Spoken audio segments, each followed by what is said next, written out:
जी मैं वोटर हूं और मैं आया हूं, मैंने अपना शनाख्ती card election commission of Pakistan के नुमाइंदे को दे रहा हूं। इन्होंने वेरीफाई किया। फिर मैं यहां पे आता हूं, यहां पे प्रिजाइडिंग ऑफिसर खड़े हैं। प्रिजाइडिंग ऑफिसर मेरा आईडी कार्ड चेक करते हैं और मुझे क्लियर करते हैं कि मैं अपना वोट डाल सकता हूं। इन्होंने यहां से बैलेट का प्रेस किया और मैंने अपनी पसंद के कैंडिडेट को देखते हुए, इंतखाबी निशान भी है और नाम भी है, तो मैं अपना वोट दे रहा हूं जी जुबैर जट को, बैट। ये मैंने दबा दिया अपना वोट, ये यहां से वोट निकल आया। अब ये मैं पर्ची लेकर और इसको बैलेट पेपर में जो इलेक्शन कमीशन का वो उसमें मैं डाल देता हूं। अब जब वोटिंग खत्म हो गई है तो सारे पोलिंग एजेंट्स को बुला लिया जाएगा।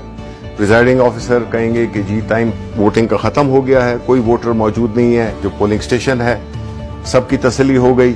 आप इस सील को खोलेंगे जो कि पहले इसमें स्टार्ट था, जब पोलिंग स्टार्ट हुई थी तो उन्होंने स्टार्ट का बटन दबाया था, अब ये क्लोज का बटन दबाएंगे।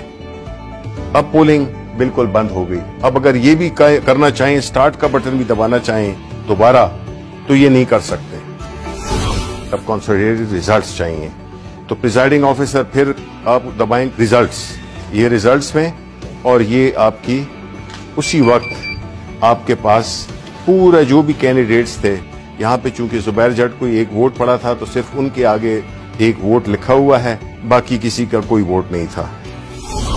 ये जो लिस्ट है इसमें प्रिजाइडिंग ऑफिसर साइन करेंगे और उसके बाद जो भी पोलिंग एजेंट्स हैं वो साइन करेंगे। हमने फिर एक एप्लीकेशन डेवलप की है जिसमें कि जो QR कोड है उसको जो प्रिजाइडिंग ऑफिसर है उसके पास उसकी एप्लीकेशन होगी, वो उसको स्कैन करेगा। अब किसी और आम फोन पे करें आप,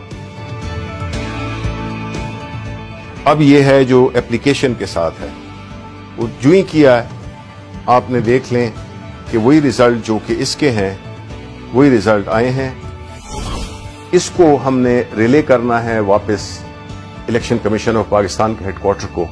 वो फिर एक टेक्नोलॉजी जिसको कि ब्लॉकचेन टेक्नोलॉजी कहते हैं, उसके इस्तेमाल से कुछ सेकंड में ये जो है तो रिले हो जाएगी और पहुंच जाएगी एक बहुत ही छोटी फाइल की सूरत में, किलोबाइट्स में मेरा ख्याल है, किलोबाइट्स में पहुंच जाएगी। तो ना सिस्टम बैठेगा और ना कोई और कॉम्प्लिकेशन आएगी।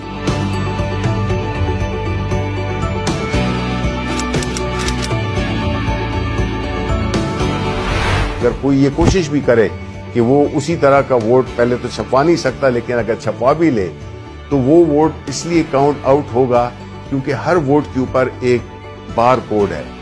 वो बार कोड जब आप स्कैन करते हैं तो वो आपको सिर्फ एक इंफॉर्मेशन देगा, सिर्फ ये बताएगा कि ये इस पोलिंग स्टेशन का बैलेट पेपर है। तो हमें जब पोस्ट ऑडिट इलेक्शन किसी को एतराज हो सकता है तो तब भी ये इंफॉर्मेशन के टाइम और जो पोलिंग स्टेशन है सिर्फ उसकी इंफॉर्मेशन होगी जो कि सबको दिखाई भी जा सकती है। ब्लॉकचेन टेक्नोलॉजी का जो बुनियादी कॉन्सेप्ट है वो यही है कि उसको चूंकि मल्टीपल उसकी लेजर्स होते हैं तो उसको कोई चेंज नहीं कर सकेगा, ऑल्टर नहीं कर सकेगा।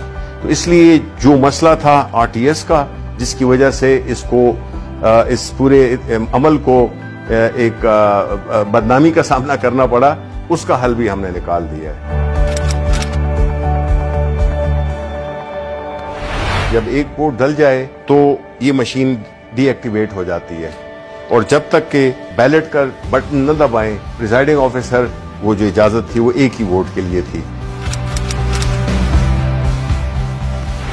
ये सिर्फ मशीन नहीं है, ये पूरी एक सोच की तब्दीली है, उस निज़ाम की तब्दीली है। लोग धौंस के जरिए, पैसे के जरिए और मुख्तलिफ गैर कानूनी हथगंडे इस्तेमाल करके वो हारे हुए इलेक्शन को जीत में तब्दील कर देते थे और जीते हुए इलेक्शन को हार में तब्दील कर देते थे। चूंकि एक स्टैंड अलोन मशीन है जिसमें कि इसका न कोई इंटरनेट से ताल्लुक है, ना इसका कोई वाईफाई से ताल्लुक है, ना इसका कोई ब्लूटूथ से है, तो ये बैरूनी असरात से ये बिल्कुल मुबर्रा है। दूसरी बात यह है कि इस मशीन में कोई ऑपरेटिंग सिस्टम नहीं है, जिसकी वजह से इसमें ना बग्स डाली जा सकती हैं, ना इसको हैक किया जा सकता है। जो कोई बदउनवानी हो सकती है या कोई शैतानी हो सकती है कि कोई इसमें एल्फी डाल दे बटन्स में, तब भी इसकी मशीन की परफॉर्मेंस में फर्क नहीं पड़ेगा। कोई कील लगाने की कोशिश करे तो भी नहीं होगा, पिन लगाने की, पानी फेंकने की, कोई और लिक्विड फेंकने की, इसकी परफॉर्मेंस को बिल्कुल अफेक्ट नहीं कर सकता।